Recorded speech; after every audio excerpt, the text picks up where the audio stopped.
His Imperial Majesty speaking on Umojaa, unity, which we call Khibret or Andnet, unity and brotherhood, Wende Mamachinet.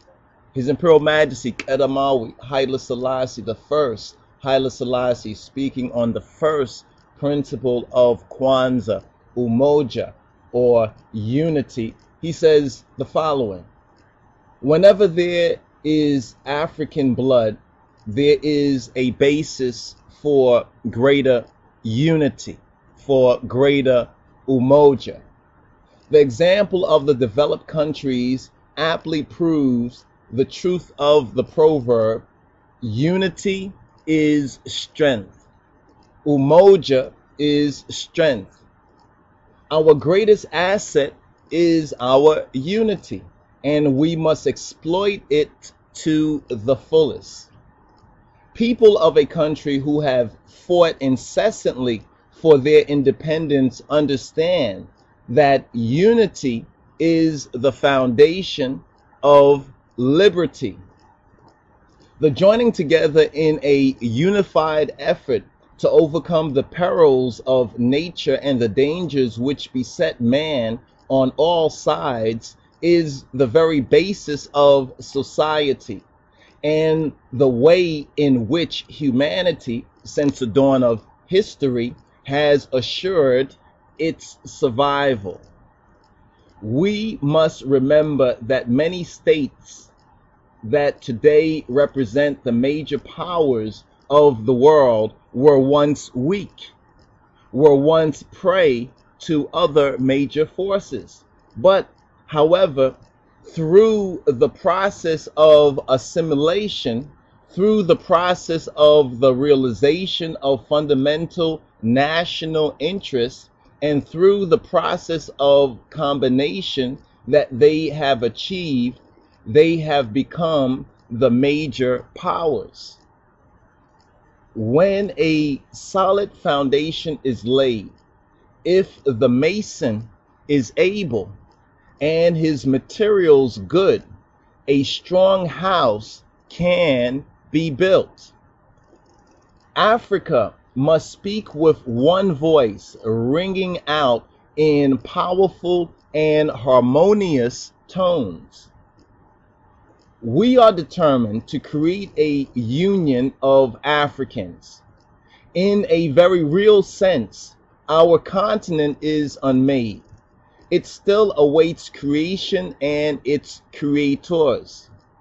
It is our duty and privilege to rouse the slumbering giant of Africa, not to the nationalism of Europe of the 19th century, not to regional consciousness, but to the vision of a single African brotherhood bending its unified efforts towards the achievement of a greater and nobler goal. Because the African peoples are dedicated to the cause of the maintenance of peace, because the African people are determined that there should be the material progress for their people, and because the African people believe in the essential precepts of democracy, these are the foundations of the organization of African unity.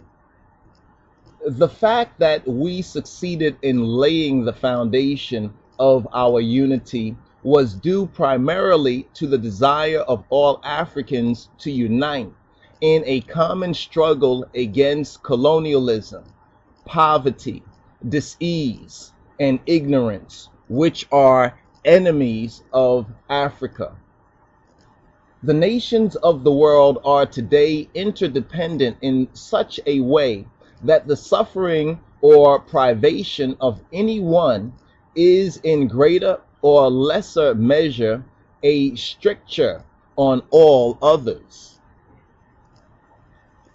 10 years ago, when Mussolini's Italy attacked our empire, the masses of the world, even we would hazard most individual members of the League of Nations, were in the fullest sympathy with us. But in the end, delay, discussions, and considerations of the world prevailed. Help did not come. We can appreciate that true idealism may have lain behind those policies, now indeed regretted by the world, and now admitted as disastrous, of, quote, peace at any price, end quote, and of, quote, appeasement, end quote. Nevertheless, we pray that unity and the strength behind the unity which failed before will never lack again among the councils of the world. In our age, man has replaced his individualistic attitude by a larger cause, namely the good of society. Men have started to think in terms of their fellow men, their country, and the world community. All must strive unceasingly to further these simple and yet fundamental principles and ideals, so that there shall be a better tomorrow for generations to come. Each of us depends on the other, can learn from the other, and in pursuing his own destiny will go further and succeed more quickly with others.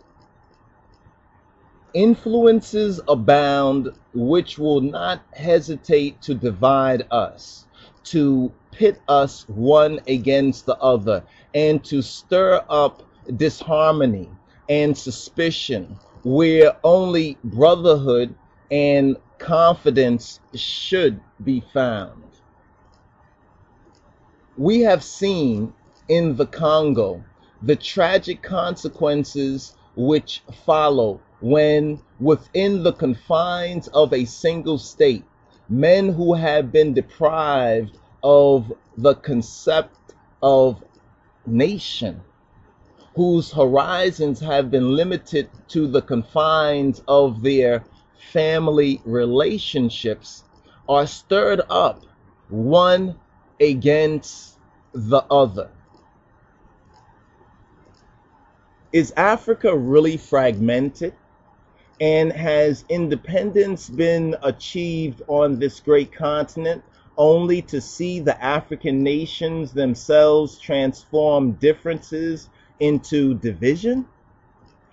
And are such divisions as already exist imposed on us by history and circumstance to be widened and deepened by our own efforts?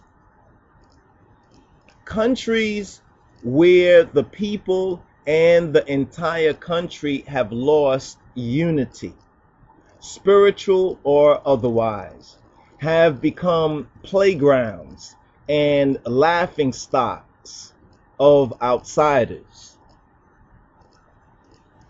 Nobody knows better than we Africans that the policy of divide and rule is the aspiration of those who seek to benefit at others' expense. An age-old technique which we may expect to encounter again and again in our struggle to attain independence, in fact as well as in name, is summed up in the maxim, quote, divide and conquer, end quote, divide et impera. The best chance for one country to attack another comes through noting the divisions of its people within. It is a sound tactic of military strategy to attack where your opponent's defense is weakest. It is surely sound strategy for all of us to move ahead where such movement is unobstructed and unimpeded. His Imperial Majesty speaking on Umojaa, unity, which we call Khibret or Andnet, unity and brotherhood, Wende Mamachnet. His Imperial Majesty Kedamawi Haile Selassie the first